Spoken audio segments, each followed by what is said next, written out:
May it please the court, my name is Schostakowski, initials PW, and I appear for the Crown this morning.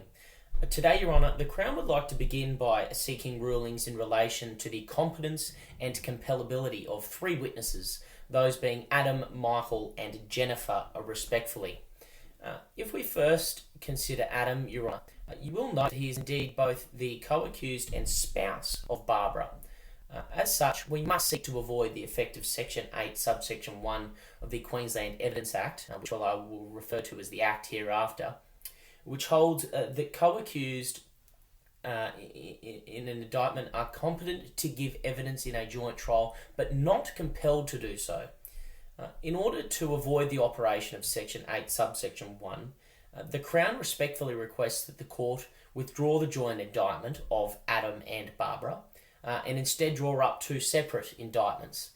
This would preferably allow for Section 8, subsection 2 of the Act to take effect, where the husband or wife of an accused person in a criminal proceeding is both competent and compellable to give evidence in the proceeding. Your Honour, this will ensure that the evidence sought by the Crown and this Court in the forthcoming trial is given in full, as both the accused in both separate indictments, will be compelled to do so without requiring consent from one another as per the Act. If I may, and now, Your Honour, turn your attention to Jennifer, an 11-year-old girl and minor in the eyes of the Court, who has a profound hearing loss and as such can only communicate by sign language. Your Honour, obviously Jennifer's hearing condition raises concerns as to her ability to competently provide an intelligible account of events on oath. However, I'd like to take this opportunity to remind the Court that Jennifer is entitled to an interpreter, a condition the Crown respectfully seeks pursuant to Section 131 capital A of the Act. Further to this, Your Honour, the Crown has taken appropriate steps to ensure that Jennifer is aware that giving evidence on oath is a very serious matter, as per the Crown and BBR, and to ensure that Section 9, subsection B, subsection 2 of the Act is satisfied. With the assistance of an interpreter, the Crown submits that Jennifer is both competent and compellable, and any evidence given by her should be considered admissible in accordance with Section 9, subsection E of the Act, and in the alternative, Your Honour, the Crown would be content if Jennifer were to provide her evidence by way of a written statement and not under oath.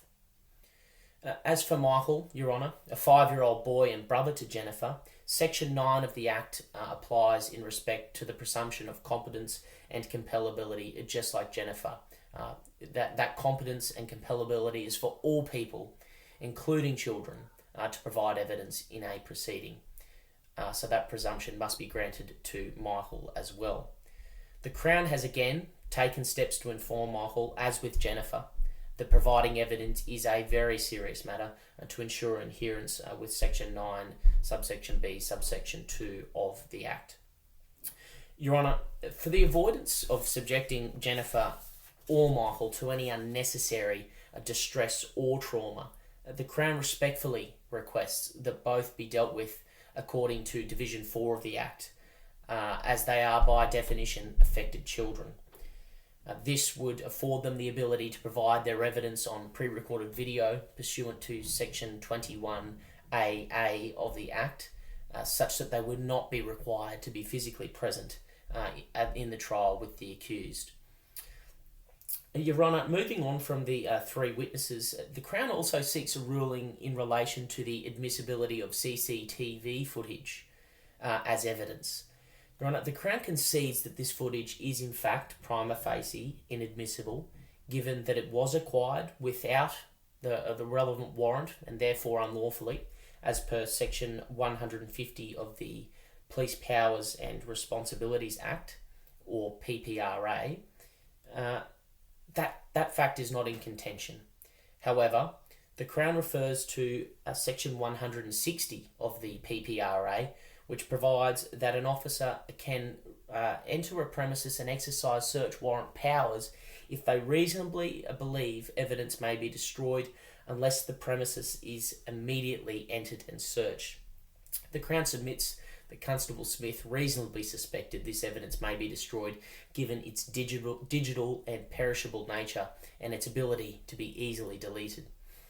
If we further refer to the cases of Ireland and Bunnings and Cross and apply the public policy discretion test, given the serious nature of the offence that had just taken place and the obvious pressing circumstances, it was clearly reasonable and a genuinely held belief of Constable Smith that the footage needed to be seized in the moment.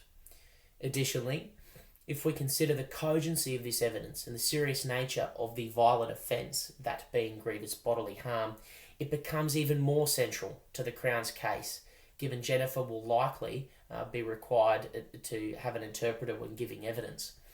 Your Honour, the Crown submits that on balance, the violent offence of grievous bodily harm against an innocent child far outweighs the accused's rights such that the footage should be deemed admissible. If I'm unable to assist the court any further, those are the submissions of the Crown this morning. Thank you, Your Honour.